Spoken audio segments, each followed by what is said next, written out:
Hello, my name is Francis Gadea. Where and when were you born? Where and when were you born? October 11th, 1924, So how? in Sutton. Oh, that was my.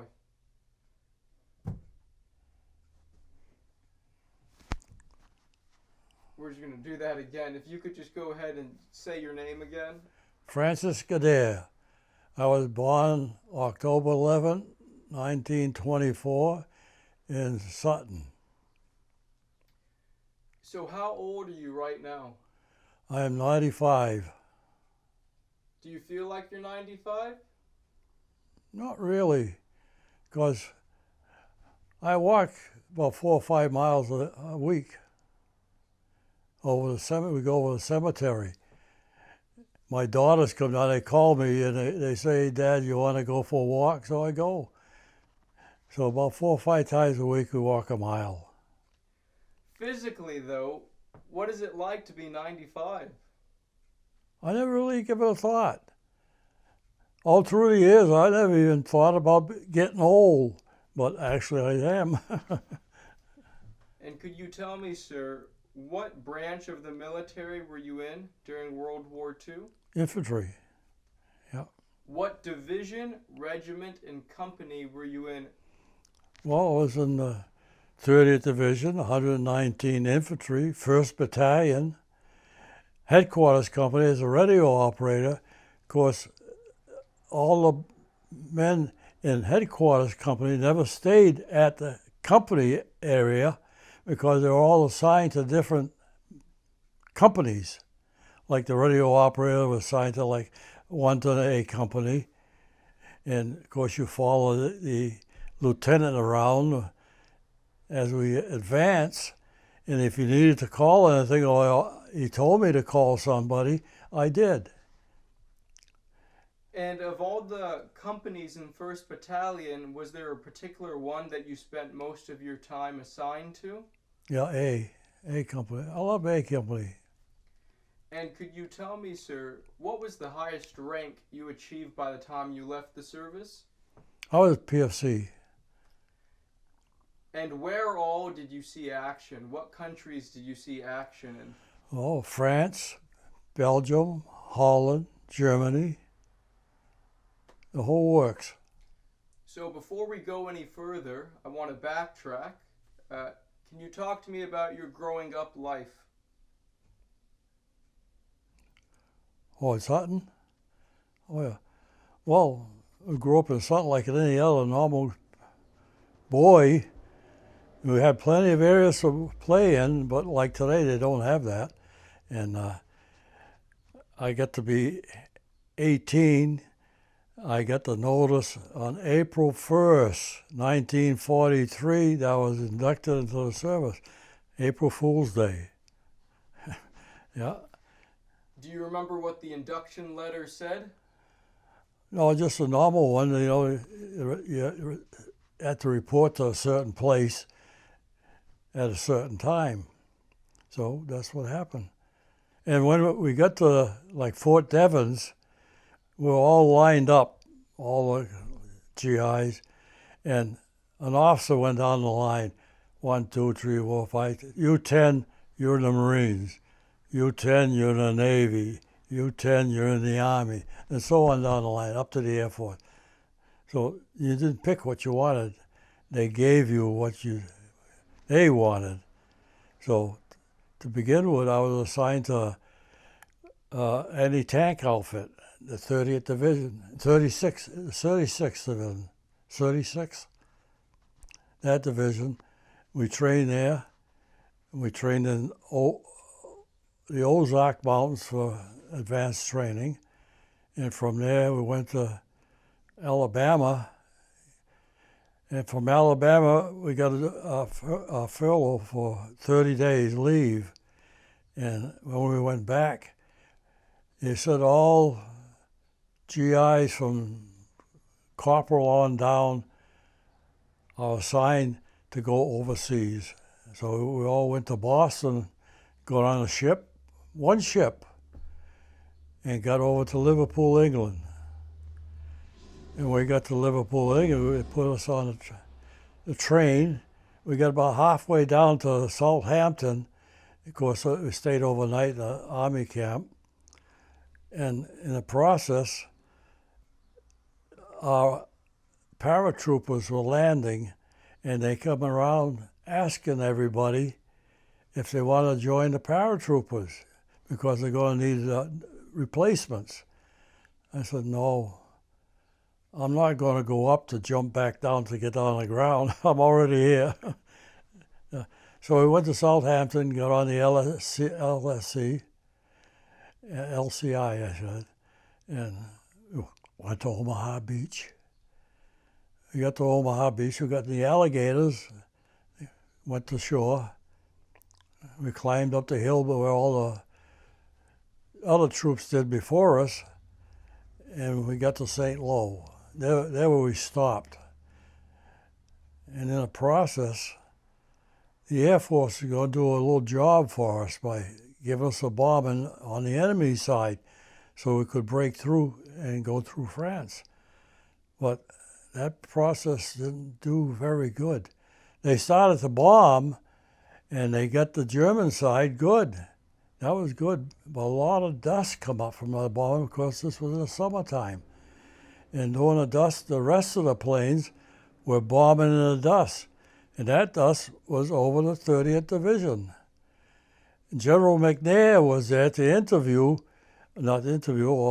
find out how the bombing was going to do to help the troops. But he got killed in the process. He was killed. And quite a few of our men in the 30th Division got killed and wounded. After that, of course, we broke through St. Lo, and we went on to Mortain. We got stopped at Mortain, which 117th Regiment was up on a hill where the Germans had to go through the roads that were there to get through to meet their other outfits. And in the process, the 117th never let them go through there. They stopped them cold. They couldn't get through. And after that, the British came by and we got together and, of course, chasing the Germans back to Germany. So we chased them through France, Belgium, Holland, into Germany. We got into Germany, we were assigned to the Ruhr River to cross over there. But in the process, a couple of evenings after we were there, they said, a bunch of trucks are coming. You get on the trucks and we're taking you to Belgium. And during the night, of course, it wasn't too bad. And it got cold just before we got to inside Belgium, around St. Vit, Le Glaise, and those places. And that's where our 3rd Division, we stopped the German Panzer divisions cold. Every time they got to a stream or river, our engineers were there, and they fixed the bridges so they blow them up just as the tanks got there. So they never got back to the process in getting to where they're supposed to go. Nope, they never got through. We stopped everybody just about cold. And of course, in the process, all along the line in different places, we were sent in different places to help other places out. And Malmedy Massacre happened there. That was just in opposition. And while we were in Malmedy, we took Malmedy, and in the process, we were bombed by our planes. And evidently we found out, they said they didn't know we had taken the town. That's why they bombed it. Well, they came back 2 more times. 3 times we got bombed in Malmedy. But in the process, everybody was happy after the bombing was over with because they bombed a beer factory. There was a beer factory there. Everybody had their $5 water cans 5 gallons, and everybody had a good drink of beer. And if the Germans were attacking that night, I don't know what could happen. I think most of the troops were all feeling good or out of it. Yeah. And then after the Battle of Bulge was finished, they sent us back to the Royal River, where we were before. That's a short distance from Cologne. And the night before we were going to cross the river, artillery behind us. There must have been thousands and thousands of guns back there, because when they started shelling early in the morning, it was like a big 4th of July going on back there.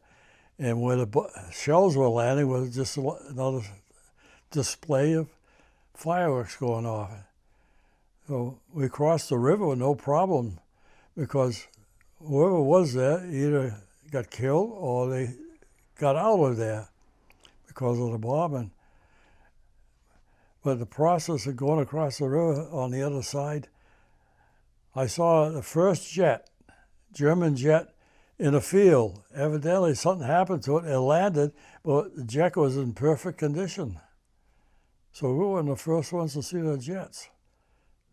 From there, we traveled to Germany, ended up at Magdeburg on the river there to wait for the Russians. The Russians were coming.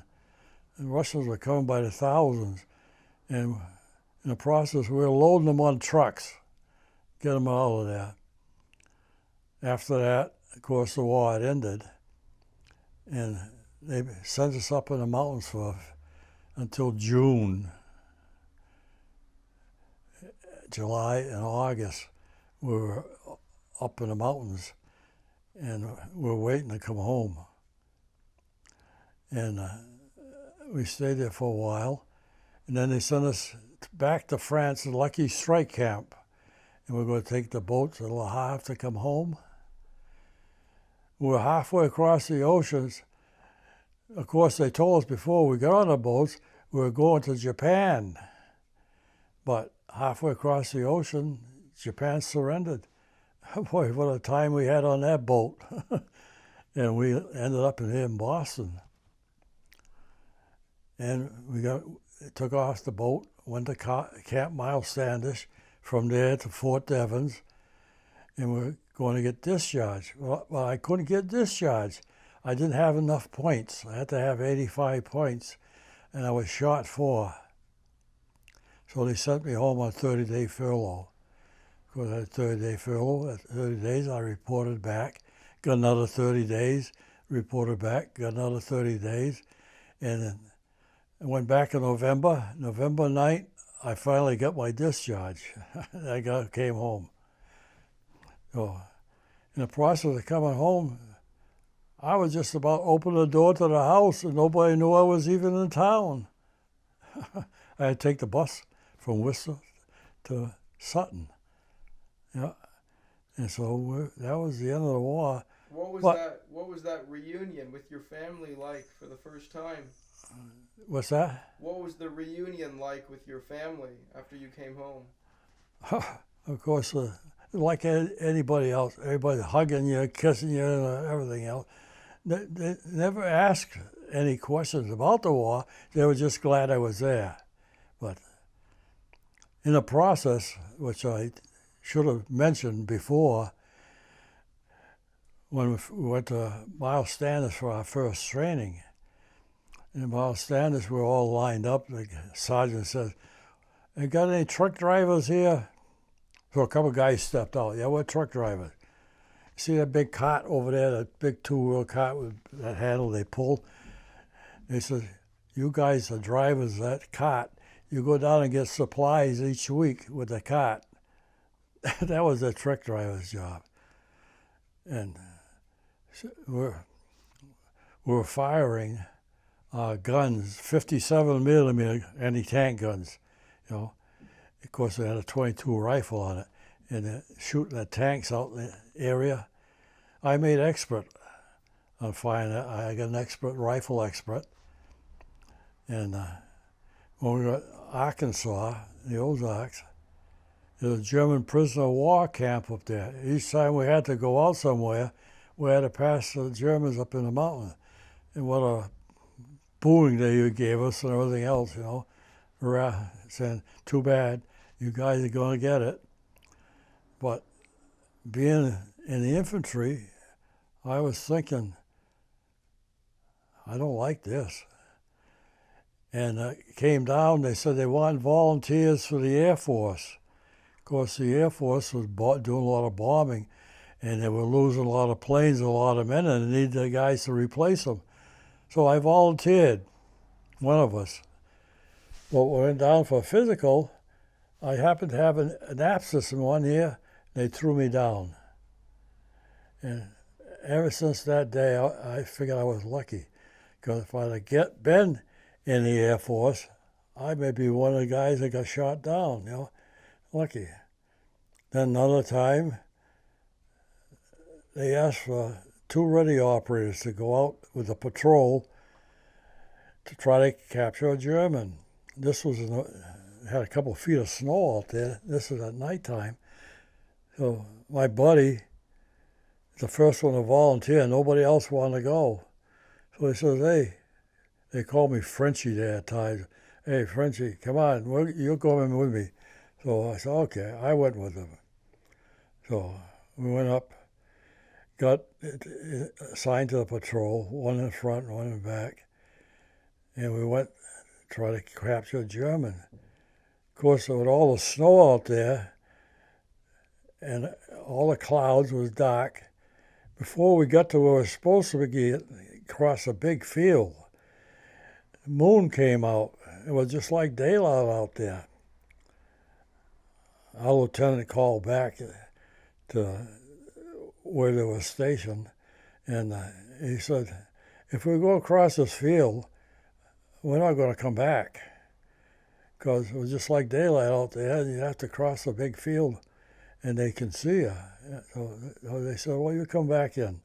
So we came back and went back to our own positions, our office. Yeah, and I figure each time I volunteered to do one thing, it turned out better than I thought it would be, and that's why I'm here today. I think somebody was watching over me. Yeah. I appreciate you sharing all that, sir. I want to go back and go over some of the things you mentioned in more detail. Can you talk to me? You joined the 30th Infantry Division, and you guys were a replacement. You were a replacement division. What did Omaha Beach look like by the time you got there? Well, it was all half-track ships, tanks, even some blood in the water, would wash up on the shore. And it was an awful mess, real awful. Something you wouldn't want to see every day. And as the 30th Division made its way off the beach, where was the actual first combat that the 30th Division saw? Just before St. Lo. When they got to St. Lo, of course, all the outfits were stopped along the line. That's when the planes come. Pretend I don't know. What was the strategic importance of St. Lo? Well, that's where all the crossroads were, and they could go anywhere they wanted to go get through, but we weren't allowing them to go through, just like other places up in Mortain and in the Bulge, where you come to 4 roads that come together. That's where the main battle starts. What do you remember about the hedgerows in Normandy? Oh, those were terrible. The hedgerows, they were like each field was partitioned off with hedges. And you were on one side of the hedge, the Germans were on the other side. You could even hear them talking over there.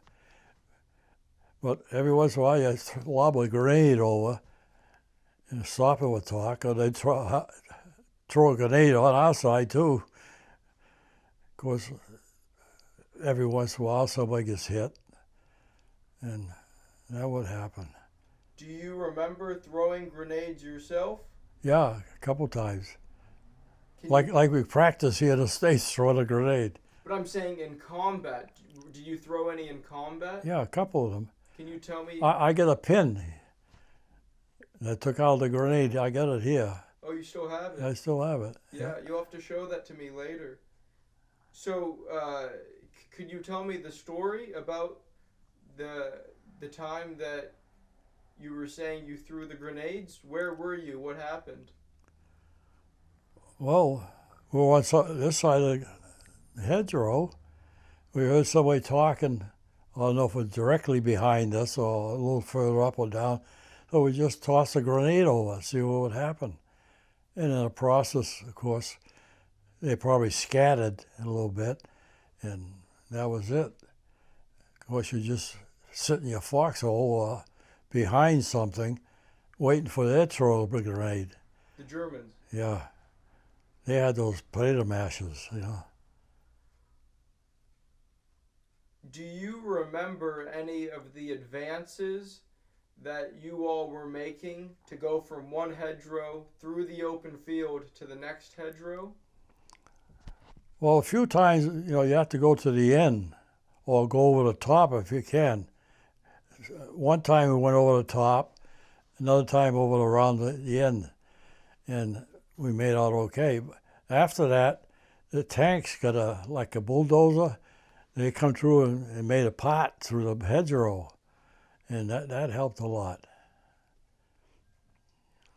What do you remember about the first German casualties that you saw? Well, the first ones I saw was after St. Lo. We're just outside of Mortain, and there was the dead Germans. They were mowed down by machine gun or BAR or something, and they were sitting there for a couple of days. And you look at them, they had maggots coming out their eyes and nose and mouth. Terrible. They're bloated, and their clothes are splitting, you know, from the heat, the gas. Terrible, you know. What's that like to see as a 19-year-old kid? That's something you actually think it's for yourself. You can't believe it. You can't believe these things are happening. Or you didn't think anything like that would happen. At 19, I don't think I've been 5 miles out of town. Really? Growing up, didn't have a car. All we had was a bicycle. And I blow my nose, yeah. Of course. You're doing great. Okay. So, you just push it a little. Thank you, sir. So, those were the first German casualties. What about do you remember the first American casualties that you saw? Well, I remember 3 of them. And they were all radio men, our radio men. That, of course, there was our whole section. We had 9 radio men to keep changing spots each day. And there's 3 of them got it. What do you mean? They got shot. They got killed. 3 of them. That's how come we were replacing, you know, the guys that were getting shot or sent back to the hospital.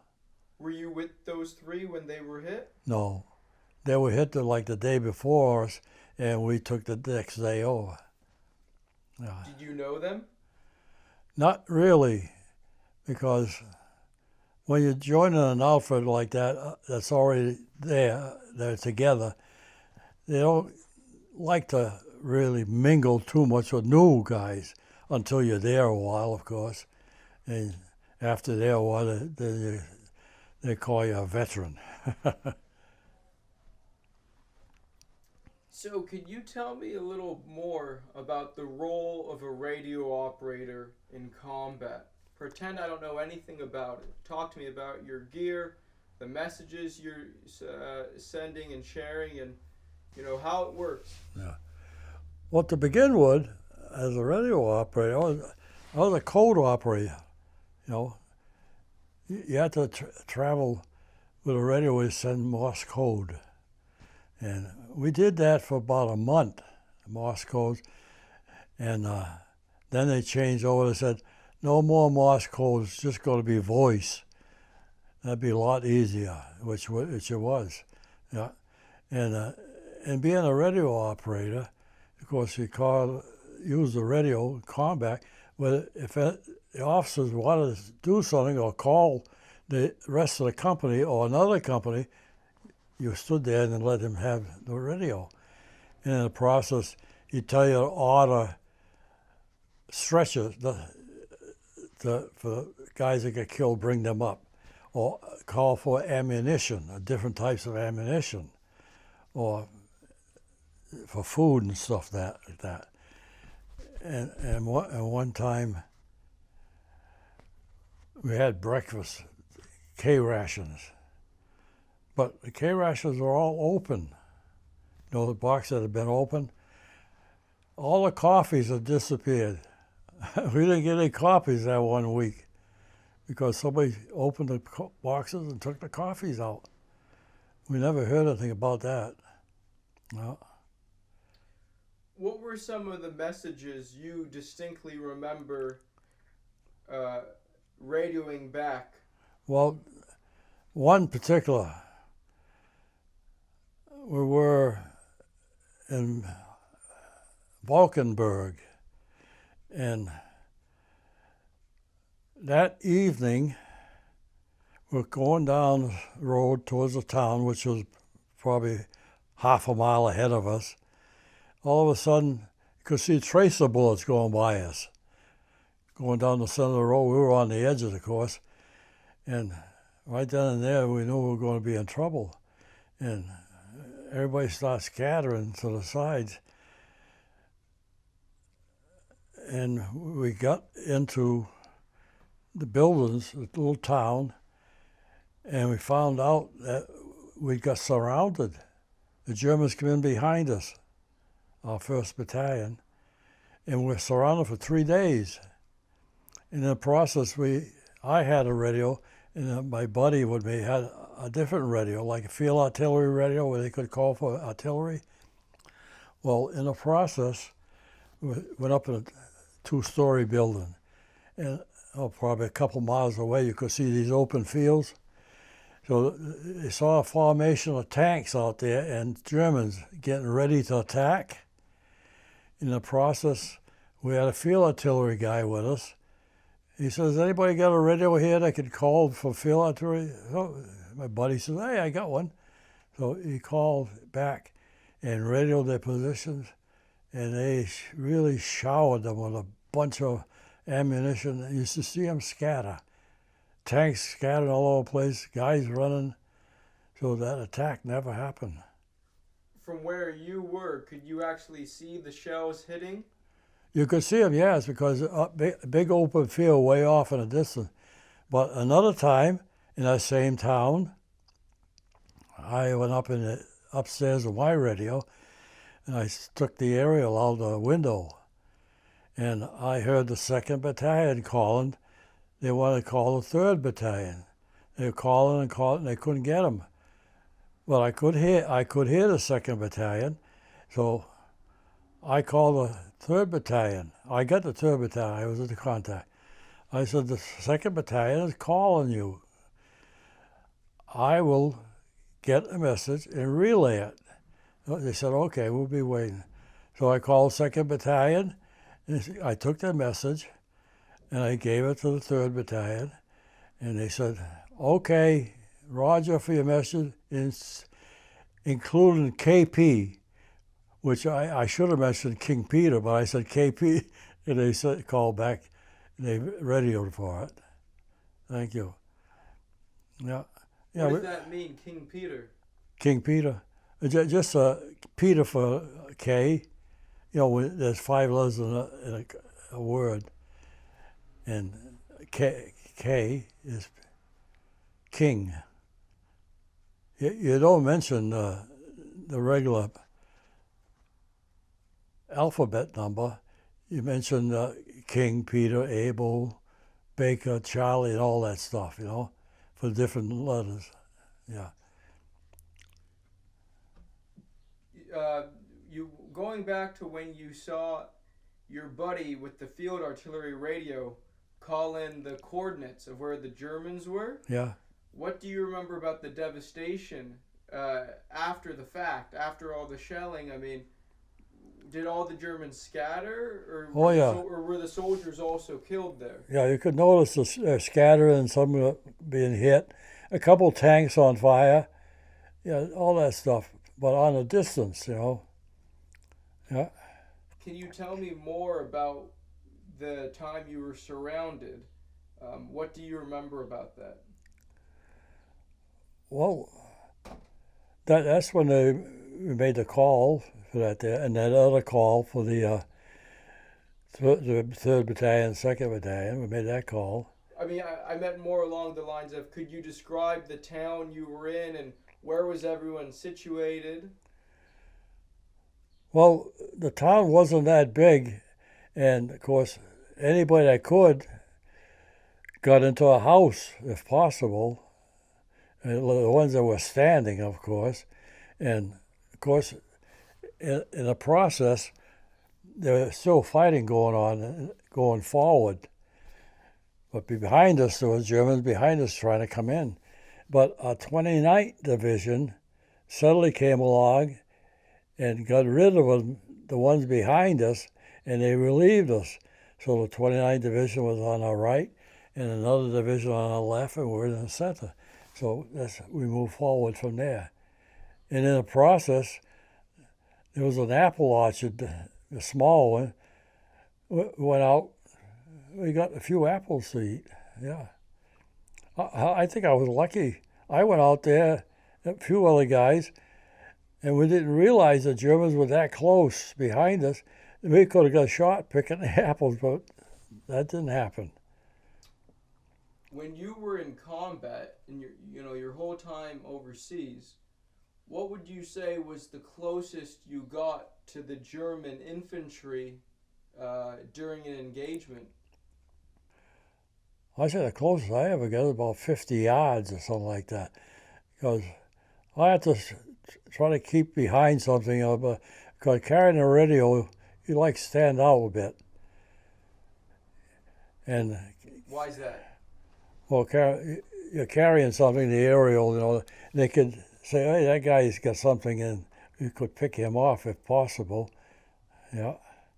How big of an issue was the aerial of the radio? How tall would it go? And I mean, was that always? Well, on that particular radio, about 3 feet tall the most. Yeah. And was it necessary to have it up to make radio communication? Half the time it wasn't, but if you were calling any distance, you had to have it up. Yeah. What was the actual radio that you were using? 284. And can you... Sometimes you see some war movies, you see a guy carrying their radio. That's what I had. The square one, yeah. The rectangle. Yeah. Can you describe the actual layout of the radio? Where were the buttons and the functions of it? Well, the bottom half was a big battery, The top half, you pick it up, you could dial a certain number, and the phone was connected there. So you had to have the phone on all the time. And when a radio would come through to you, does the phone ring, or how does that work? No, it didn't ring. You had to have it up towards your ear most of the time, hold the phone, and you could hear the person talking. But if you had put the radio back and there was another outfit trying to make contact with your officer, and you didn't know that they were trying to make contact, how would you know that they're trying to contact you? You wouldn't know it unless they called your number. Crop. That's what I'm saying. So when they call your radio, what noise do you hear, or what happens so that you know that someone's trying to get in touch with you? All you hear is their voices, because you had to have the phone up there where you could hear. So how would you carry the phone when you were running around so that you could still hear it. Well, you have it. You just hold on to the cord, the phone. So When how- you're running around like that, only when you stop you put it up there. So if I correct me if I'm wrong, but are there a lot of times as a radio operator that you put the phone up to your ear and you hear nothing? Yeah, But the only reason you do that is in the case that someone is trying to say something. yeah. Or when the officer wants to talk. We had one lieutenant. I didn't care for him. Why? Every time you hear a shell going off around you, he'd run somewhere to hide. He wouldn't stay around when it's shelling. But after about, I think less than a month I was with him, he was not there anymore. Somebody must have reported him or something, because every time some shelling happened, he disappeared. And who are you going to rely on? You have to rely on your sergeant. The officer's gone. What was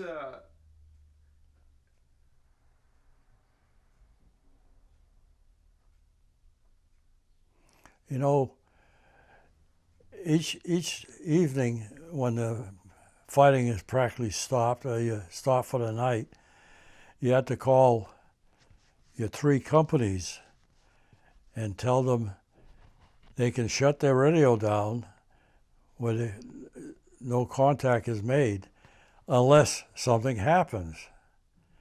So all night long they could go right to sleep, but being a headquarters man, the radio man, main radio man, Crop, you had your radio on all the time, all night, listening. In case something happened, something in the companies, you would know right off that what was happening. So we had to be open all the time. what did you all do about the radio batteries? Every day we had to change them, get a new battery every day. What would they do with the old ones? I don't know. Whatever we had, just left them where we changed it. It's not like a type of battery where you could reuse it. No. It's a battery that's made to last roughly a day or 2 days the most. What did it look like? Was it just a square? Yeah. Well, the radio was the size of the radio, about that wide, and about that deep. That radio probably weighed about 12 pounds, something like that. What was the distance that the radio could make communication, would you say? Well, within a mile. But if there was hills in between there, you couldn't get over the hills. What were some of the strategies that you used as a radio operator to always be able to have clear communication out in the field? Were there any special things you would do? No, just listen, see if they can call you, or if you had to call somebody else, that's it. But I'm saying, whenever you were situated in an area, would you always try to go to the highest Yeah, element? oh yeah. Well, like a 2-story building, or whatever place is highest the most. Because if you're buried down low, the radio waves probably can't get through. What would the officer say when he wanted you to come to him to relay a message? You call your name. Is that what? Hey, Frenchie, come here. Yeah. There must have been times when you were attached to a rifle company that you saw the riflemen getting wounded in combat or fighting the Germans. Are there any particular memories you have of that, sir? Well, the only thing is, they'd be calling for a medic. Who? The sergeant or somebody, or one of the guys there. The medic usually travels up with you, and if he's badly wounded or something, you have to call back and tell you got the wounded up here, come and get him.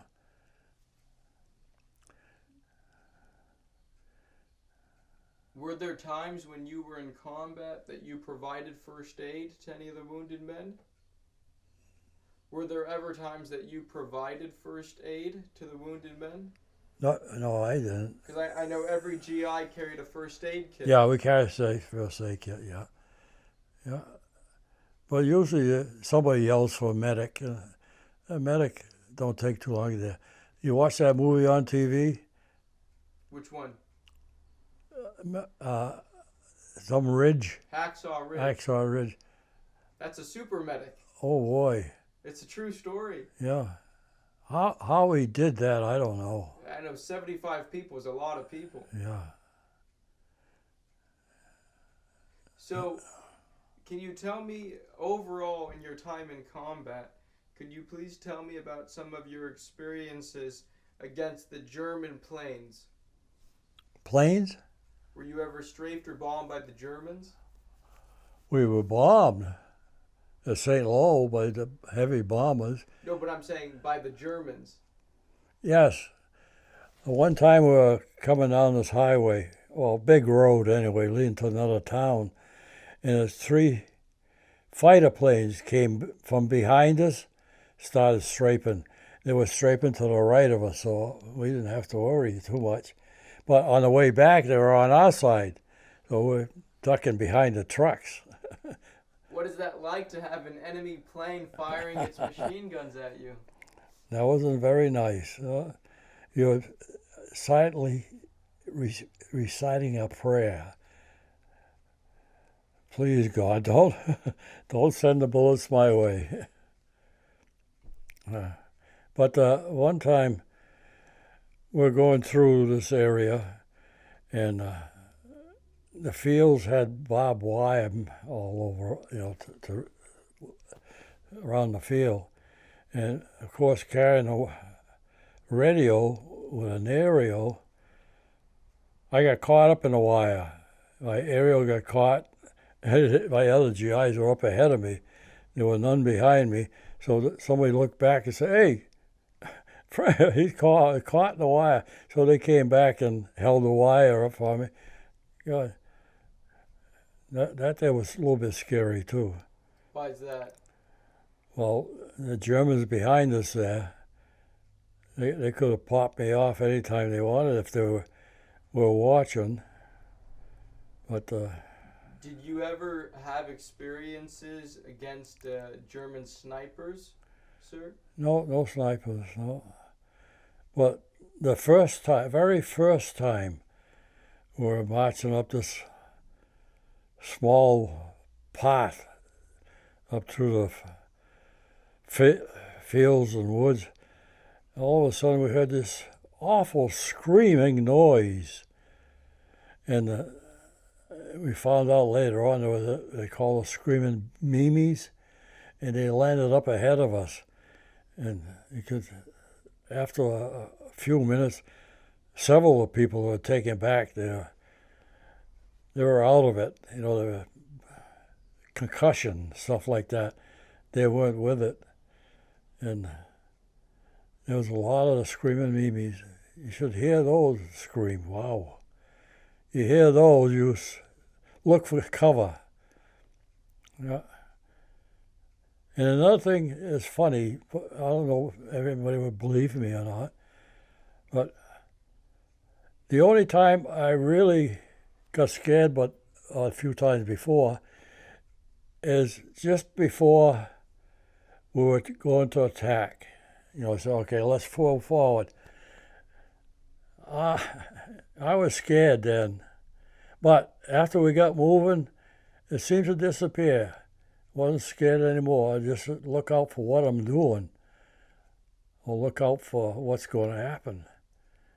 How would you describe that feeling, that scared feeling? What did it feel like? I don't know. Sometimes you got a shaking feeling or something, and your stomach don't feel good. And after you start off, it slowly leaves you. Yeah. There's a lot of different things that happen, but there's a certain amount of things that scare you every once in a while. Can you talk to me about your experiences in Holland? Some of the combat that you saw in Holland.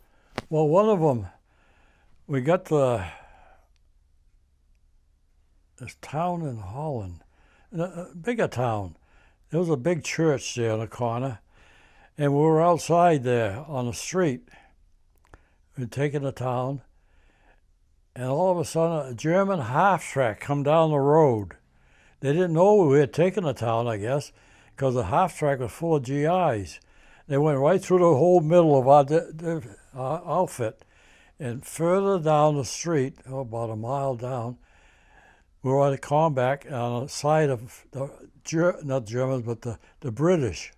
The British was on our left, and they were down there, and they had a 105 gun. They half-track went down there, and they blew that thing apart. Germans all over the place, legs off, arms off, everything, all shot up. You heard about this or you saw this? Yeah, I saw that. Yeah. You saw it after it was hit, or you saw it get... After that happened, we went down there to check out, and we met the British, and you could hear some of the Germans say, "Schießen, schießen, schießen," shoot me, saying shoot me, because he had lost half his legs, his arms, everything else. He wanted to die right there, so he's asking you to shoot him. Did anyone do it? I don't think so. Probably better off if I did shoot him, but I wasn't going to shoot him. Not unless you had to. If you're going to pull a pistol on you, then you shoot. Were there times that you did fire your rifle in combat? A few times, but there was nothing you could see. You just fire into the hedgerow up above, where you're going to, fire in the bushes, just hope you hit something. Yeah. What rifle did you carry? M1, 9 pounds. Although I picked it up over in Belgium, they had a rifle there, some rifle. That thing feels heavier than 9 pounds nowadays.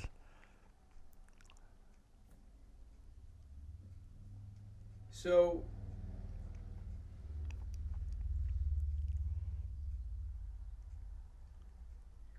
I really appreciate you sharing that story about Holland.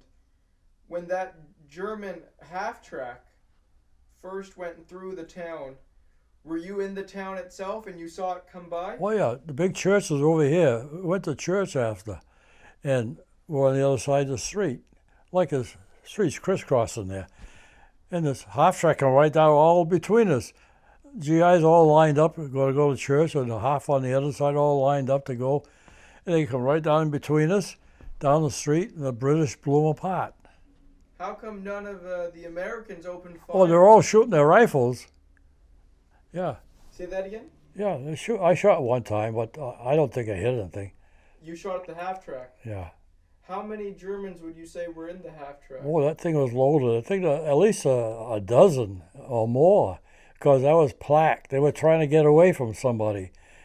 In the process, they hit us. So, what do you remember about the civilians in the Netherlands and how they treated you all? Oh, they treated us like princes. They couldn't do any wrong for us. What do you mean? Well, whatever they had, they shared with us, and they liked us, and hugged us, and kissed us, and did everything they could to say that they liked it. Yeah. But most of the towns we go through, there weren't any people there. Some there were. The little bigger towns, there were some people. But the smaller towns, no. Of course, the smaller towns, they do a little bit of shelling first, and a lot of buildings are gone. So whatever happens, and anything that happens, you find a place to get cover. What do you remember about some of the destructions that you saw? What do you remember about some of the destruction that you saw in the towns in the Netherlands, Belgium, and in Germany? Can you describe the destruction? Well, like in France and Holland and Belgium, the towns had quite a bit of destruction, but not all destruction. But when you got to Germany, They practically blew that whole country apart with the bombers and the shelling and everything else. Because if you've seen any pictures on television of Germany during the war, there was nothing left of the town. Now, Germany is all brand new. All brand new. We blew it up and then we rebuilt it. Yeah, we gave them money to do it. If people knew that we were going to end up rebuilding it, they probably would not have fired as many shells. Yeah. Just like in Japan, you know. Japan, all those civilians, they were bossed by their boss, the big boss. They couldn't do anything unless they were told to do something. And today they're all free people. Same thing in Germany. Yeah. So, could you tell me about, just in general, your whole time in combat? What were some of the close calls that we haven't talked about? Were there any other close calls, times that you really thought you weren't going to make it? There was two of them. There was one right after we crossed the Roar River. There's a tanker. Half of it shot up, but it's still running, and the guy, the sergeant or something, he was dead. Half his head was blown off, you know. And they took him out and put him in this building, and then they started shelling. So I got in the building, and the sergeant and lieutenant got in the building, and the shelling was going off all around the building, but it didn't hit the building. Of course, if it hit the building, it'd go right through it anyway. So you're just thinking you had a little protection, but actually, what protection you had was very little. That was one time. Another time, about the same thing happened. There was a lot of chickens in the yard in this town. So we started shelling. We all ran into this building. Of course, shells going around all around. The chickens were all squawking because the shells were falling in amongst them. And there was another time the building wasn't hit, but everything falling all around it. That was a couple times, but I think that was practically the last time. What is it like, sir, to have artillery shells going off around you? What do you see? What do you hear? What do you feel? Well, with them all going around you, you get a little skittish, you know. Your stomach feels a little funny, or you do a little shaking. If they're bombing off too close, your ears, you know. And all that noise for a few minutes, you can't hear anything. But that clears up after a while. But and when the shell would actually hit the ground, what do you see? well, of course, all the dust flying around, that's about it. Dirt. How big of a area would a shell actually make a crater? Well, the normal shells that they fire at us, it may probably make it about 2-3 feet around, you know, a hole. But coming, usually the shrapnel goes forward most of it. If it lands behind you, then that's when you're in bad shape.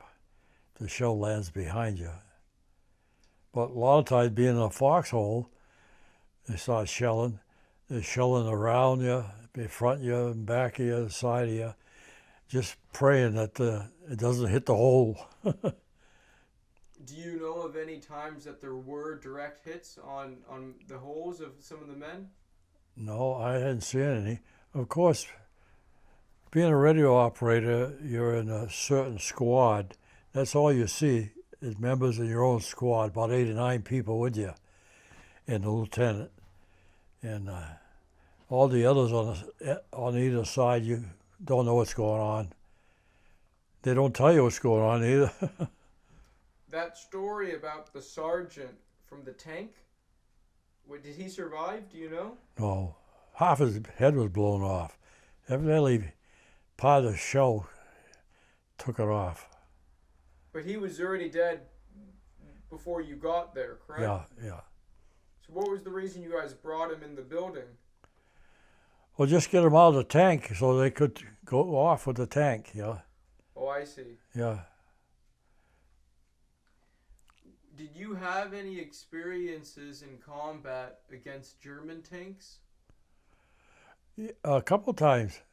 You know, Piper, that German tanker.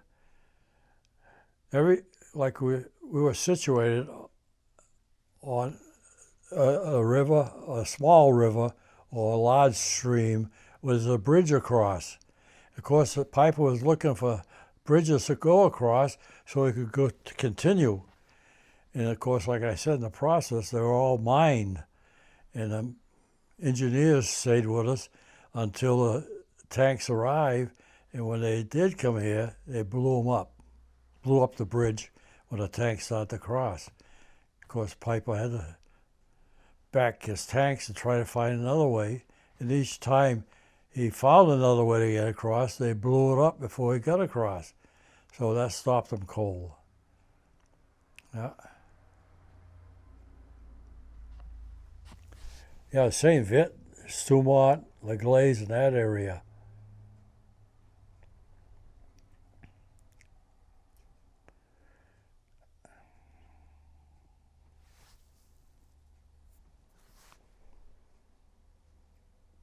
Did you have any personal experiences against German mines?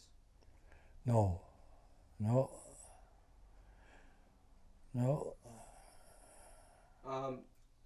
I know the Germans had experiences from our mines. What do you mean?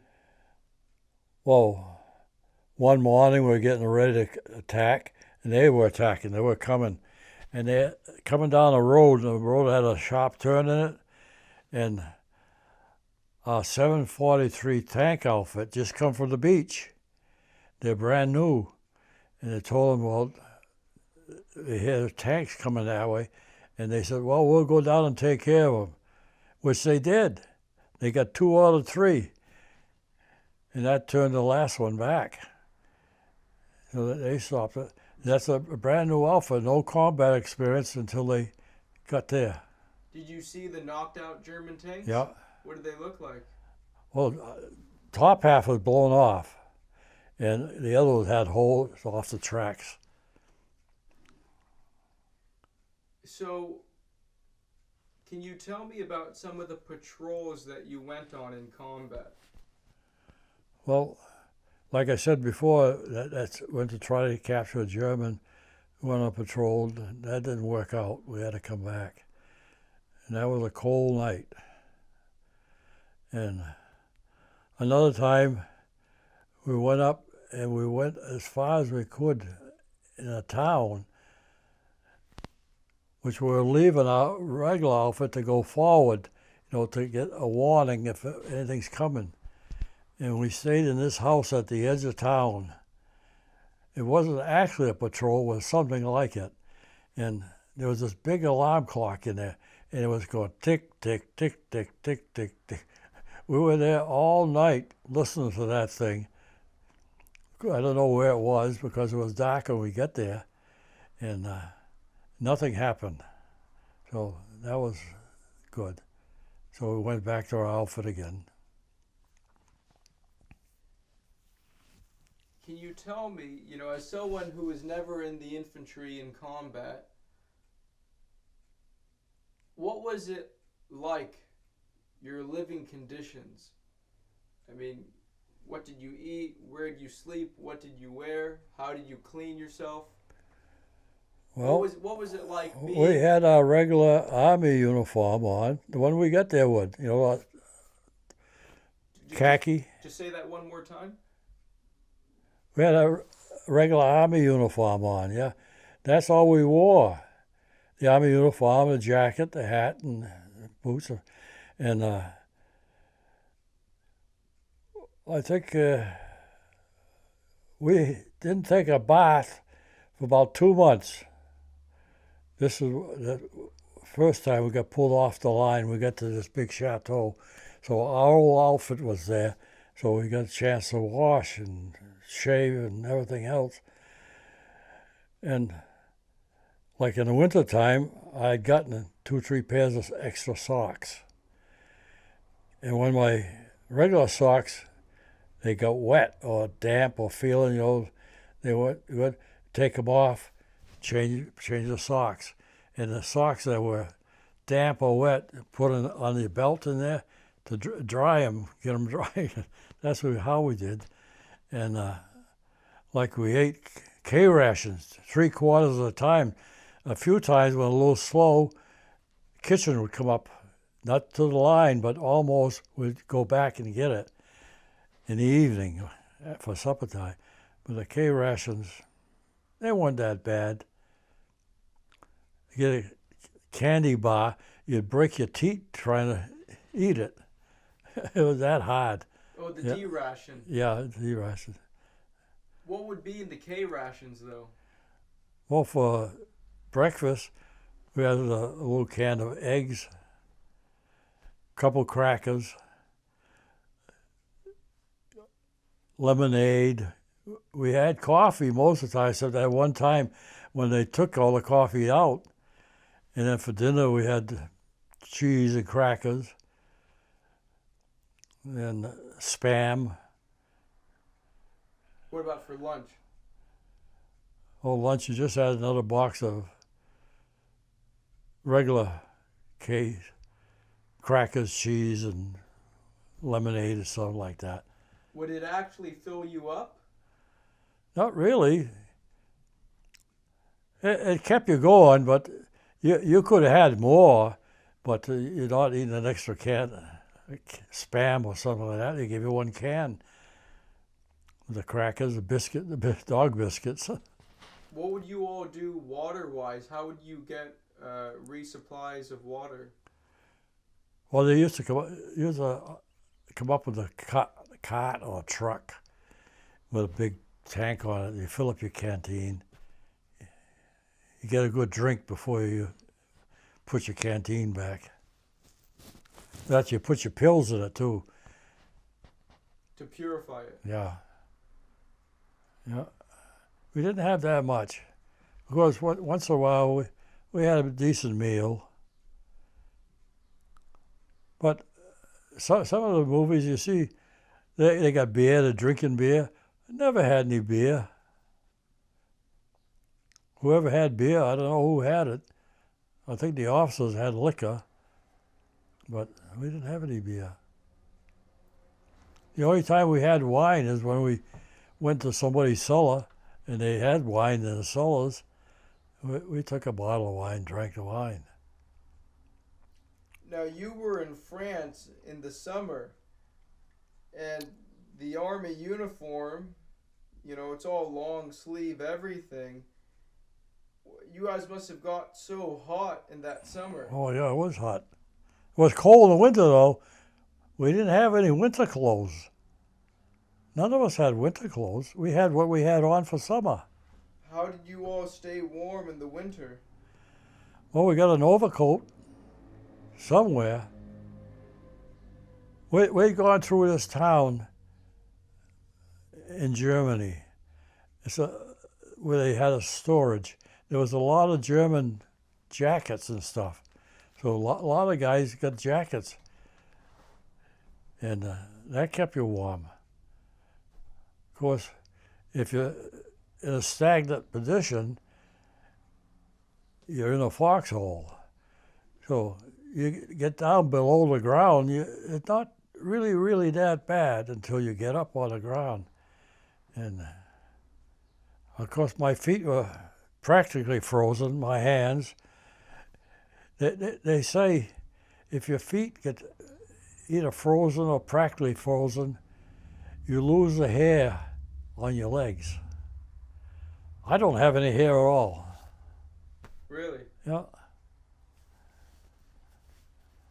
Nothing. No hair. It all disappeared. Yeah. Did you notice that even right after the war? Right after the war also, you didn't have it? Well, right after the war, I started losing it. because my legs feel bad. Even now, my feet are cold. I told. In the wintertime, before I go to bed sometimes, I go stand in a tub of hot water to warm my feet up before I go to bed. So, could you please tell me,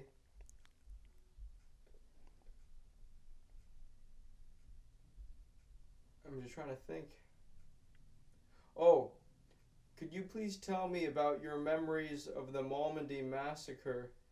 You know, it was the 30th Division that discovered the 70, bodies. yeah. So, did you see any of that, or how did you hear about the massacre that took place? Well, after we heard about the massacre,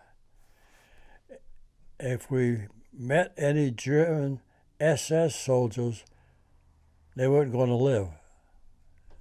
Don't take them prisoner. And in the process, when there's something like that happens, they strip, they take the shoes you had, the Germans take the shoes, they take whatever clothes you got, or what do you have. And any prisoners that were taken, and they were SS, they had German American clothes on, they were stripped of their clothes. And that's the way they had to walk around with what clothes they had taken off or were forced to take off. So Would they be completely naked? not most of the time it wasn't. It was some of the clothes, a jacket, a shirt, shoes, a couple maybe pants, but they had shorts and stuff. But did you see this? Yeah. I even saw a place, the German paratroopers. They came, they're speaking English.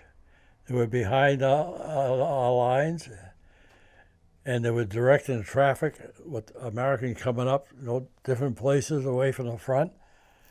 And there was some Germans they caught, and there was this wall in this town. They stood them up against the wall, and anyone that was in American clothes and speaking American were mowed down. And when we went to Belgium, we saw that again. But to keep people away from there so they can't find it, when we went back there, this people showed us where it was and showed us the bullet holes and everything in the wall. So they took dirt and filled it all up to bury the bullet holes. So all there is the top half of the wall, and all the rest dirt. Yeah. So. And that's because the Germans were putting on American uniforms and pretending to be Americans. Yeah. Yeah. What about you mentioned earlier that how did you actually hear? I mean, once the Malmedy massacre was discovered, how did you actually hear about it? Did your officer tell you this is what happened, or did you hear it and you thought it was a rumor from some of the other guys? Well, we heard about it after we got into Malmedy, because the 117th Regiment got in there first, and we came in after. So that's when we heard about it. And after that, like I said, no SS German prisoner was going to be alive after we met him. Did you see that ever happen, or you heard about it?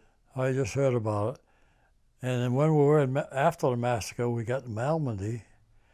That's where we were bombed 3 times in Malmedy by our own planes. Tell me about that. How did that happen? Well, we 19 took Malmedy, and they bombed us. They said they didn't know Malmedy was taken. That's why they bombed us. But they came back 2 other times, strafing. It was strafing. The guys were in the streets and stuff like that. The Americans were in the streets. Americans. So you must not have a very high opinion of the United States Air Force. Well, I didn't after that, but Stowe. I don't know if you know Stowe, Mass. Here, there's a museum there, the Air Force Museum, and a few years back, every year they have a round table discussion, and they take 3 GIs from World War II, or they ask them to tell about what happened, what did. So I was one of them, and John McAuliffe was another one, and there was an Air Force guy on the side of me, and there was another 30th Division guy on the end. He got the Medal of Honor, this guy. So the Air Force guy did his speech. He said 10 minutes the most. Okay. So when it got to me, I looked at him. I said, "You're not going to like me, you know. During the war, you guys bombed us 4 different times." Huh? He practically think he didn't know about it, you know. But I told him that the same thing happened when we just come back from Belgium. I got some pictures over there. We were sitting in this auditorium, and the big shots, Malmedy were there, and the guys from Belgium making speeches. Lois was there. She made a nice speech. And in the process, they came around, and all the GIs that went with Andy all lined up sitting in chairs in the front end. And somebody came around and gave everybody a rose. I was at the end of the line. I got 2 roses. And in the process, after Pelosi finished her speech, she was coming down the stairs from the stage. I walked over there and gave her my 2 roses. I got a picture of it there. And she shook my hand, talked to me, and she gave me a disc. You know, one of those discs? Yeah. Everybody that sees it, "Oh boy, what do you got there?" Yeah.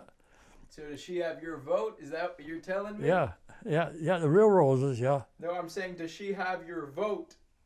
Oh yeah, I like her. A lot of people hate her, but I like her. A lot of people don't like her. Yeah, but she don't take any guff from anybody. He tells her like it is, and if somebody's doing something for her, he's all right.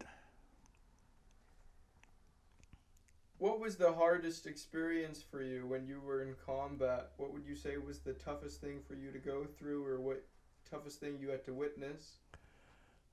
Well, the hardest part is trying to hunker down in the snowbank or something while they're shelling or doing something.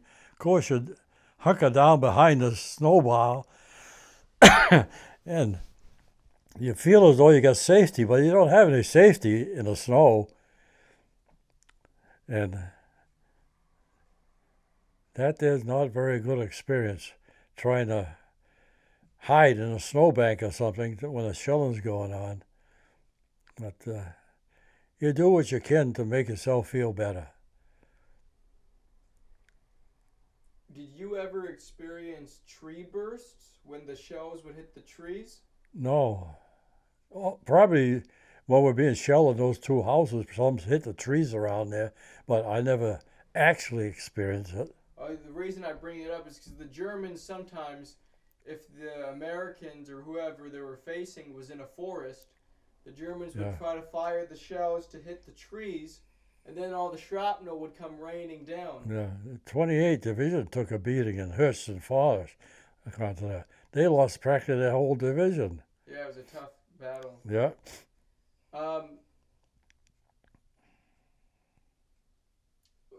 Going back to Holland, the 30th Division was one of the few infantry divisions that were there. There was a lot of airborne soldiers there.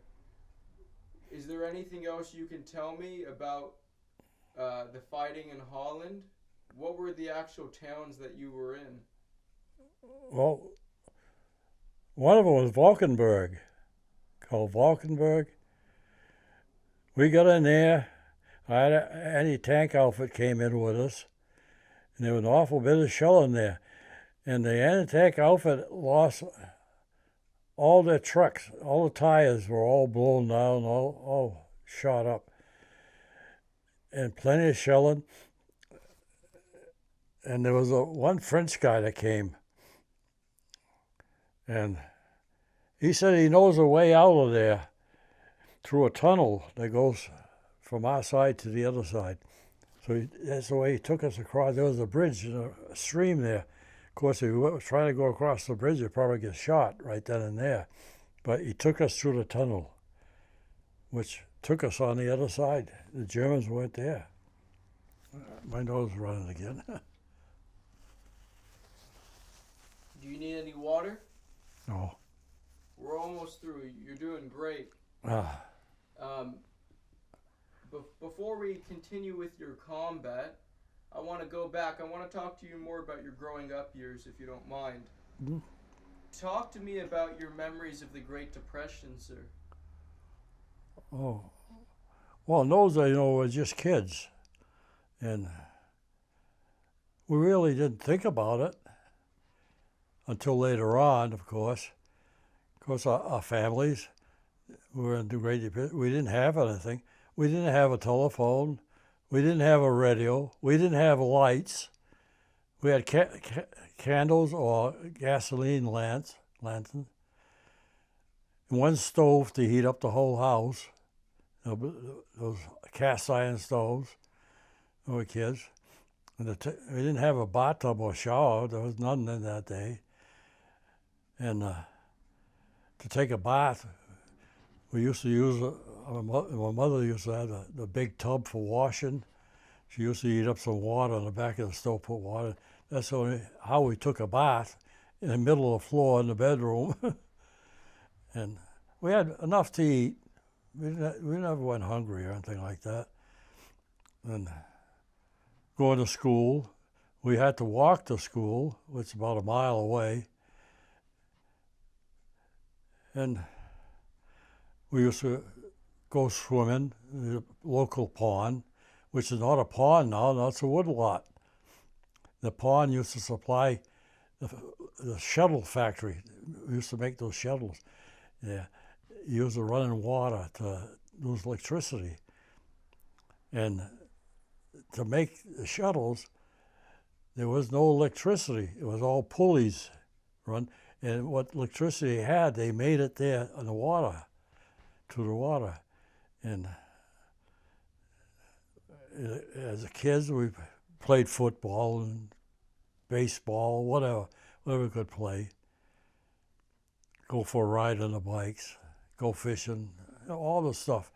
I don't think any kids do that nowadays. But we never went, until I went in the service, I don't think I went any further than 5 miles from home. We got 2 miles from where we live to come to here, to the theater. We walked here and we walked back. It cost 10 cents in those days to see 2 movies, a cereal, a couple other things, newsreel, and would it always be packed, the theater? Oh, mostly kids. At night, well, the grown-ups at night. We come in the daytime because we had to walk up here to go. Yeah.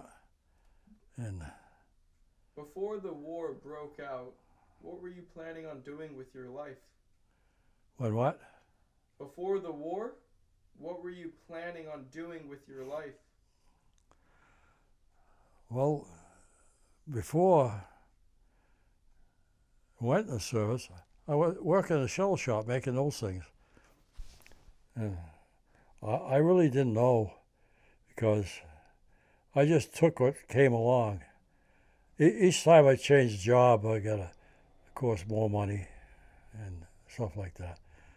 Did you have any brothers or sisters? I had one brother, 2 sisters. Did your brother serve in the war? No. My brother's a little young. They all passed away. Mm-hmm. How did you hear about the attack on Pearl Harbor? Over somebody else's radio. Yeah. We had to speak over the radio that Japan attacked United States. What was that like to hear that your country was now at war? Really, I really didn't think about it. It happened. It happened. And then the only thing I really thought about is when am I going to get that call to go? You know, of course, my cousin, he volunteered before Pearl Harbor. He was in the Navy. He ended up as top chief, and I was in training. I was corporal, first squad, but I lost the corporal stripes when I went to radio school. I got out of radio school. They said, well, everybody here that's part of the radio has the stripes, so you can't use your stripes. Can you tell me about radio school? What did they actually teach you? Well, we're sitting there with a key and a speaker, and the instructor would go all that stuff. He says, see if you can remember them. And in a couple of days, when I send you a few letters, you send it back to me, and we'll find out how you're doing, if you're able to copy what I'm sending you. Well, that went on for a week or so, and we're doing pretty good, and another 2 weeks went by, and it said, now you're going to have a test, see how many words you can send out in a minute. So that happened. We passed the test. But it wasn't fast. It was just a normal speed, Of course, the guy that was operating says, now I'll show you how we can do it. Go, it goes so darn fast, you don't know what's going on. But that was a good experience. So I lost my stripes when I came back to the company. But the 30th Division was made up mostly of North Carolina and Tennessee boys. Yeah. What was that like being a northerner? Well, there was a lot of northerners there because the whole section from up here north went down there, and they were all like replacements. About half of Americans up here and Southerners down there. We had one guy, he said he was an Indian. Nobody believed him. He looked more like a Negro, And after a month or so, he disappeared. He wasn't in the outfit anymore. I don't know if they transferred him or what they did. But they were all kind. Hillbillies, everything. I was a buddy with one of the hillbillies down there. And one evening, after supper, we were going to the movies. He took out a plug of tobacco, took a bite out of it. I said, how come you're taking a bite of tobacco? You're going in the movies. Oh, you're going to spit. He says, I don't spit. I just swallow it. Ah! A hillbilly, Yeah. You're doing great. We just have a few more things. What life advice do you want to give to future generations? What? Life advice. Life advice. Oh. Plan what you're going to do, and after a while, do what you plan to do, and do it when you can. Don't put off today for tomorrow. Do it when you can at the moment. And whoever you associate with, be very friendly. Be a good guy. Be a good guy.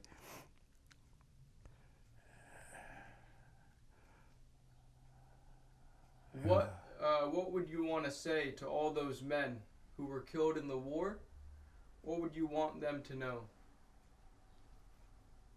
Say to what men? The men who were killed of the Allies, Yeah. what would you want them to know? To know they were beaten, the Germans and Japs. They were made free after the war. And Germany was all rebuilt by American money. They should help whoever they can because they got all the help that they needed. And Japan too. Oops, I have a runny nose.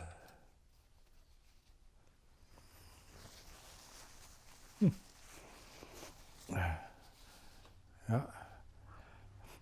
Like in France, got liberated twice.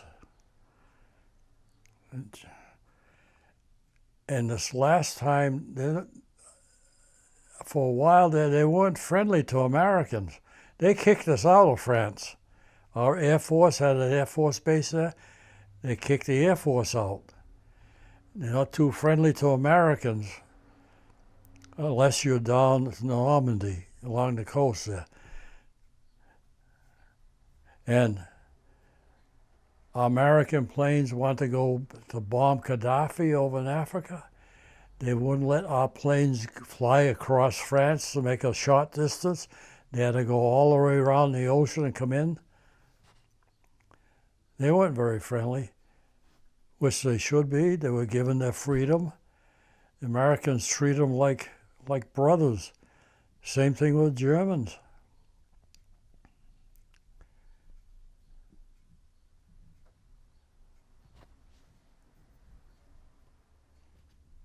Are you religious? Yeah, I'm a Catholic, yeah. Yeah. What kind of person do you want people to always think of you as? I'm just an average American, religious, friendly, happy-go-lucky, don't bother anybody. I had one fight once when I was younger. My buddy, growing up in Sutton, something happened along the line there, and we started slugging it out. We connected a couple of blows and said, let's call this quits. This hurts. So we quit. We're friends again. That's one time I ever got in a fight. Did you go steady with anyone growing up? Any girl? No. Not friendly with just about everybody in town. Of course, there weren't too many in our town. Wilkes, 2 miles down from here. There was a little public school there. I think there were probably 50 people in the school. It's funny. The first grade, one room had the first and second grade in one room. Teacher taught both of them everything. And the third, fourth, and fifth was in another room. One teacher taught all subjects. 6, 7, and 8 was another room. It taught all 3 subjects. So you were sitting here listening to them over there doing their lessons. What was the farthest outside of the town of Sutton that you went before the war? What's that? Before the war, how far had you made it outside of Sutton? We didn't. Only Millbury. Millbury is the first I've ever been. What was it like as a kid, or what was it like as a 19-year-old who had never been more than 10 miles outside of where he grew up, to all of a sudden be traveling across the Atlantic all over Europe? Yeah. What was that like? Well, when we were growing up, we didn't go anywhere. There's no way to go, no car. Had nobody take us anyplace, so we just stayed at home. And in the summertime, of course, we played the games that we play. We had fields then. In the wintertime, sliding, skating, all that stuff. And then at 19, We got the notice. We went to camp. You know, it was funny. My mother and father taught us that you're going away,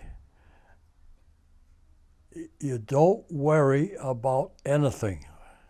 Don't worry about us. Take care of yourself and just be yourself, which I was. I was in the service. It didn't bother me to be away.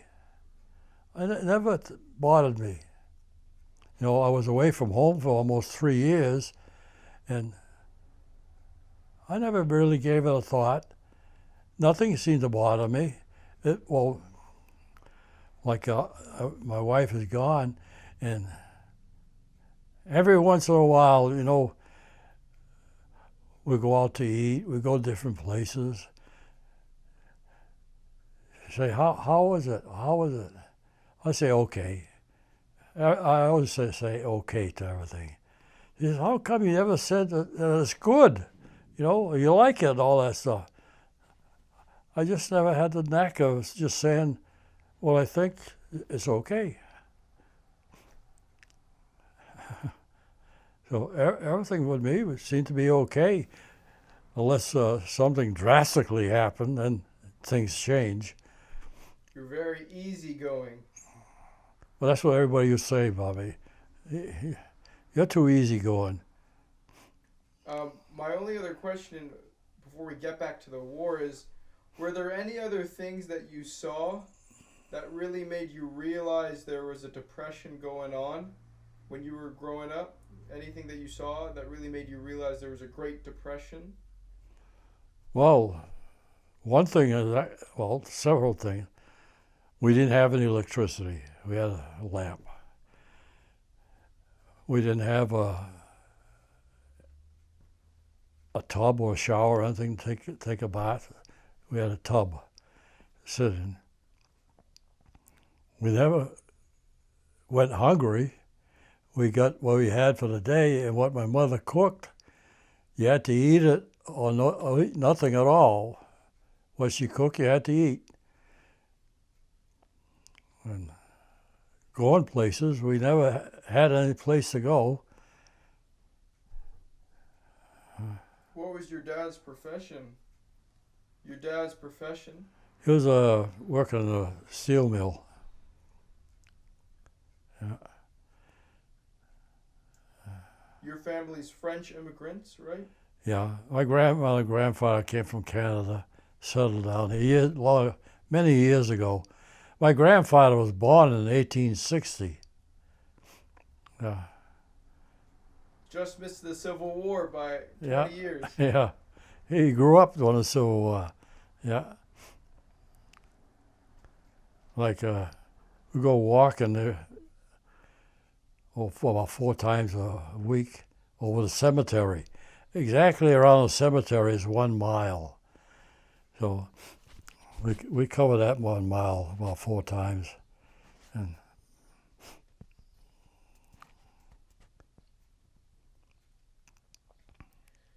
So I just want to jump back to the war.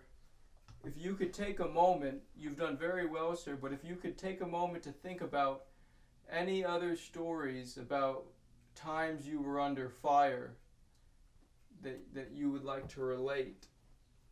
Just take your time for a minute. no, I think I've covered most of it.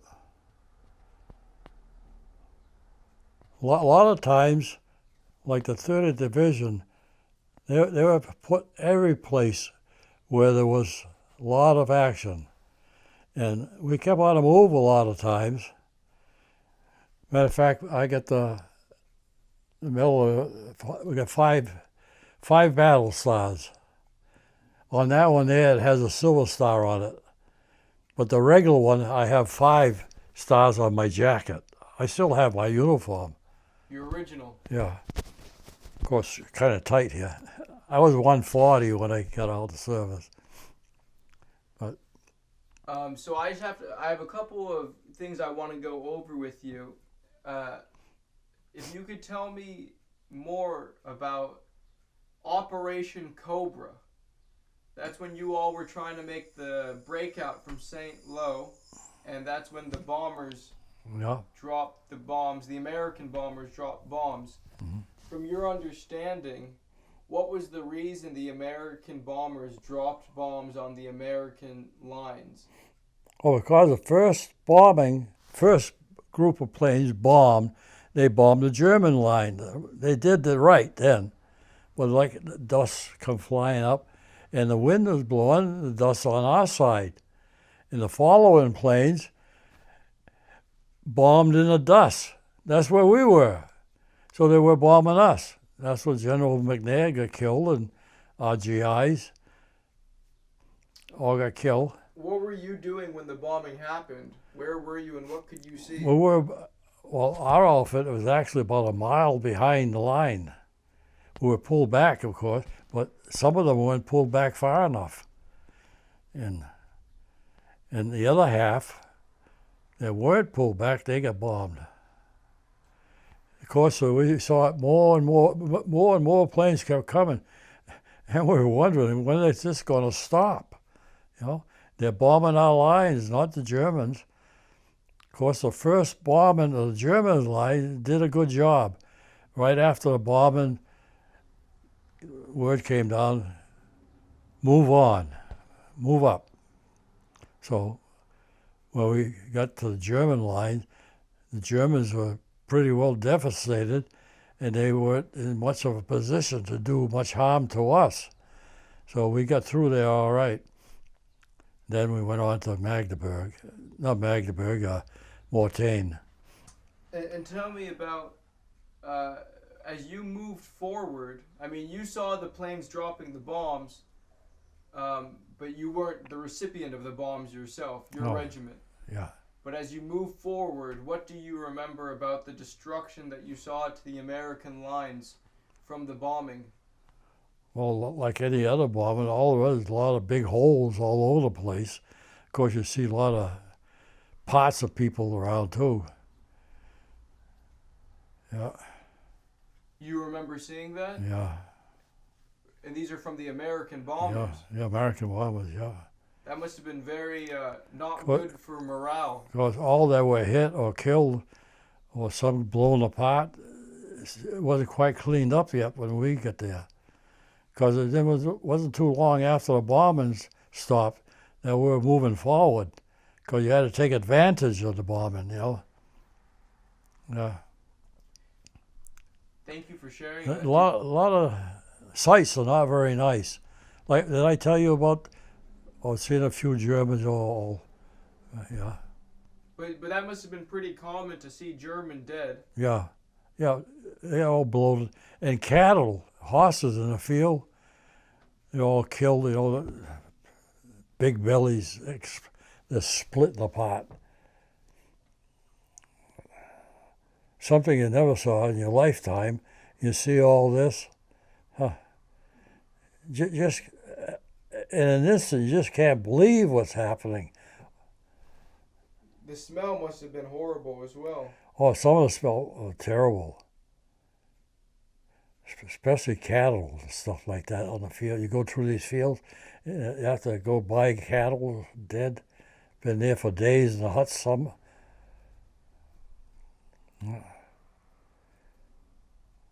Did you make it to the town of St. Lo at all? In the town? No, we just went on the outside of it because with the bombing after that, they blew that thing quite a bit. Could you see the destruction, though, from the outside?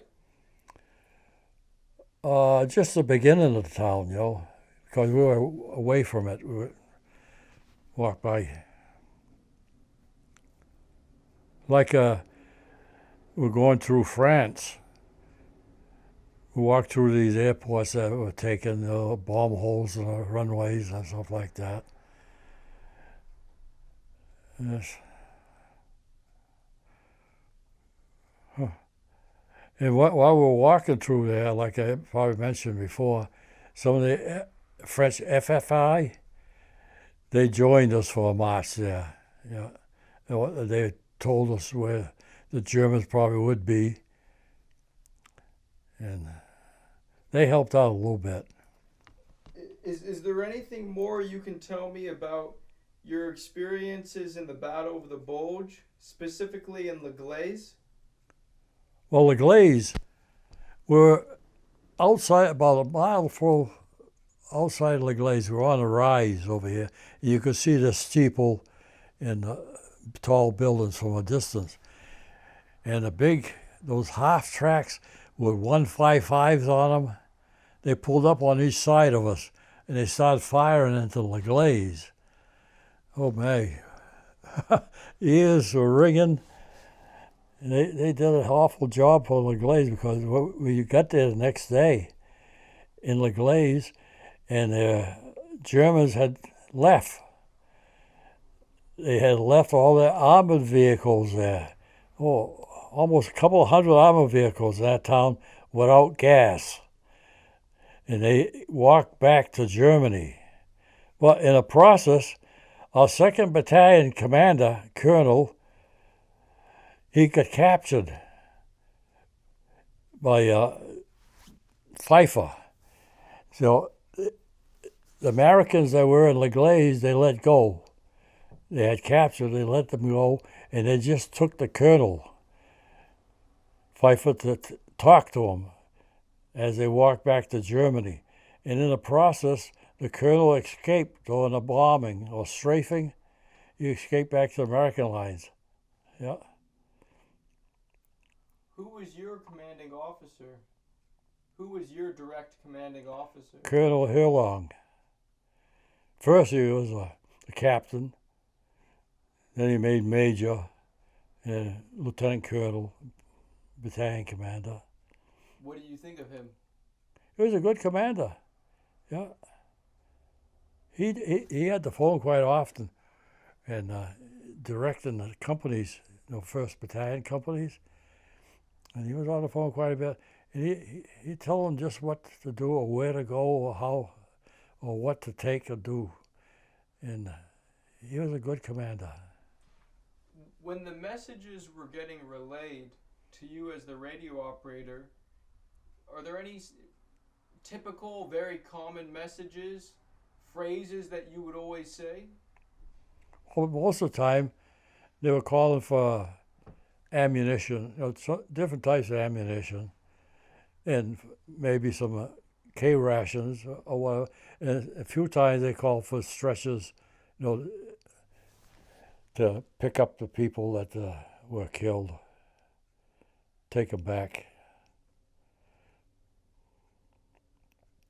I mean, every time you answer the radio, do you have to say a certain phrase, or every time you're done talking, do you have to say something? Yeah, they used to call, my phone number was CROP, COPY, CROP. And the others had a different number too. So whenever they called me, they called CROP. Or I call what the other numbers. And then what do you say over and out? Yeah. That you actually say that? Yeah, out. Just out. Yeah. Was your radio ever damaged? No, my rail never was damaged. And of course, just change the battery, that's all. Is it waterproof? Hmm? Is the radio waterproof? No, I don't think it was. What would you do when it rained? Well, we had a canvas top for it. And when you would dial, I mean, I'm still trying to understand. I would have to see the radio, I guess, but how would you dial other people? Is there actually a rotary that you can ring? No, not on my end. This is just a local company radio to use in the front lines or something that you didn't have to dial anything. You just call in, It's like a walkie-talkie. The walkie-talkies, they didn't do very good. I didn't have one. Sergeants or somebody else had them, And the walkie-talkies don't last very long and they don't travel very far. If you're a couple of 100 yards, if you want to call somebody, you might even have trouble. All right, sir. There's